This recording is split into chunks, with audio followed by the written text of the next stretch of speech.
Farei uso hoje do grande expediente para fazer algumas considerações acerca de dois requerimentos hoje aprovados aqui pela Casa, que julgo de fundamental importância. Um em relação ao Conselho Municipal de Transporte e Mobilidade Urbana. Nós, no ano de 2013, meados de 2013, nós aprovamos aqui nessa Casa, e esse projeto posteriormente, depois, ele voltou com alguns artigos vetados pelo prefeito. Essa Casa aprovou os vetos, aceitou os vetos encaminhados pelo prefeito, foi encaminhado, o projeto passou algum tempo, alguns meses, até o governo municipal incorrendo em irregularidade, porque tem um prazo para aquilo, mas passou o tempo, o prefeito sancionou a lei municipal que cria o Conselho Municipal de Transporte e Mobilidade Urbana no município de Macaé. Um projeto de lei que foi de autoria do nosso mandato e que busca fortalecer, que busca criar os espaços para que a sociedade civil organizada consiga participar de maneira protagonista de todas as discussões que envolvem o transporte público e a mobilidade urbana de Macaé. Transporte público e mobilidade urbana que, ouso dizer que é um dos setores onde a população mais critica os serviços, é o setor da política pública onde esse município tem grandes desafios e que esse conselho faz com que o poder público passe a escolher e a debater caminhos para esses problemas, dando voz e poder à população e à sociedade civil organizada. Esse é o papel e esse é o poder que tem o Conselho Municipal de Transporte e Mobilidade Urbana, que teve o cuidado de abrir espaço e assegurar assento no Conselho para os mais variados setores da população que tem envolvimento com o transporte público, não só associações de moradores, como sindicatos, os taxistas, o transporte alternativo, a empresa concessionária, enfim. E na realidade, já se passaram mais de um ano e ainda, apesar da lei aprovada, nós não temos em Macaé o Conselho Municipal de Transporte e Mobilidade Urbana criado. E por que não temos?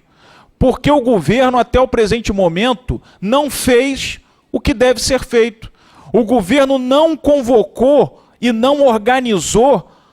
o processo de entrada da sociedade civil organizada nesses assentos. Não convocou as assembleias, não deu publicidade às assembleias, não tornou público as regras para os interessados da sociedade civil organizada se inscreverem e participarem das votações para ter acesso aos assentos.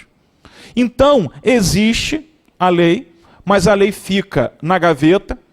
A população, apesar de ter uma lei que assegura um espaço de discussão, ela não consegue participar e o serviço horroroso continua, com a população novamente sendo alijada desse processo de discussão. Eu utilizo dessa tribuna para, mais uma vez, cobrar que o Poder Executivo tome as medidas cabíveis para o Conselho ser criado. E digo mais, que quando tome as medidas, que não tente também direcionar e aparelhar o Conselho. Porque a minha esperança e a minha expectativa é que o secretário, que entrou pouco tempo atrás agora, que ele tenha uma postura diferente da equipe que estava comandando a secretaria antes dele. Porque a tentativa que fizeram para montar o Conselho de Transporte em 2013, foi uma tentativa onde ficou flagrante e cristalina o interesse de colocar dentro do Conselho os amigos, as pessoas que só falam o que eles querem escutar.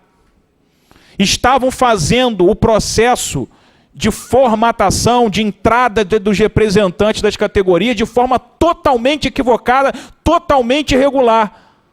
E nós entupimos as secretarias de ofício de cobranças, eles abortaram a iniciativa e deixaram e desistiram de fazer aquela aberração. E agora fica a cobrança para que seja feito, mas que seja feito em respeito à lei, de maneira transparente, com as regras do jogo sendo colocadas, para que todos tenham a condição de se inscrever, de participar, de organizar a sua categoria, porque senão fica já desde o início totalmente deturpada e totalmente inviabilizado o que o Conselho, os objetivos, a obtenção dos objetivos que o Conselho foi criado. Senhor presidente, para encerrar,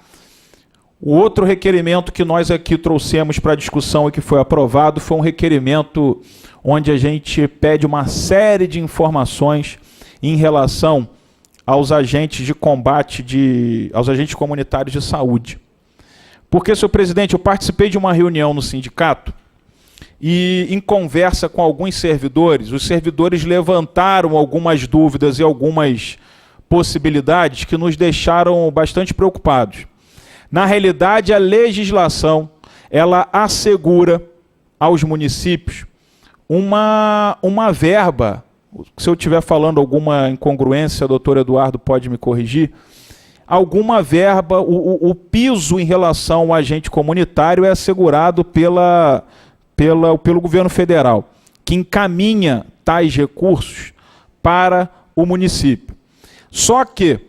o quantitativo dessa verba, o quanto que o governo federal manda para cá, é de acordo com o número de agentes comunitários que a prefeitura cadastra dentro de um sistema, que, salvo engano, aqui o requerimento já não está aqui mais, mas, se eu não me engano,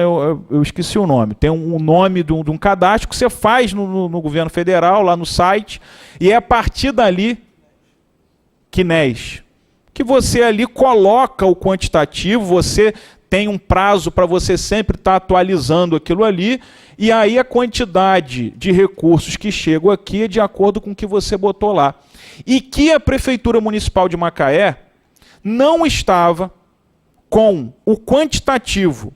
que hoje nós temos aqui trabalhando, não estava cadastrado dentro desse sistema. Ou seja, estávamos ou estamos deixando de receber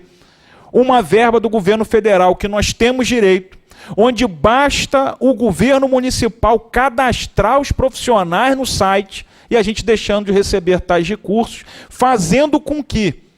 esse pagamento a esses profissionais, que poderiam estar sendo feitos com verba que não dos recursos próprios do município, que estejam sendo feitos com os nossos recursos aqui, simplesmente por não termos cadastrados.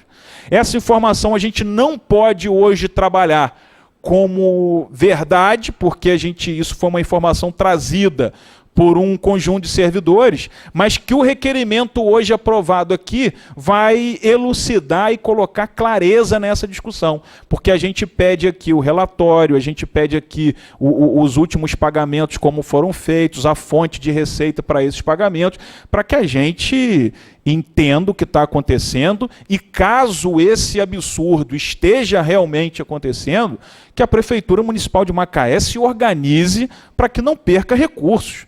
para que a gente tenha aí a condição de utilizar esses recursos para outras questões que a gente precisa e aproveitar essa verba do governo federal que a gente já tem direito, basta cadastrar. Então, esses foram dois pontos de discussões importantes que eu acredito que as respostas aqui chegando, a gente vai conseguir avançar em dois temas de fundamental importância para o município de Macaé. Era o que eu tinha para falar na manhã de hoje. Muito obrigado, senhor presidente.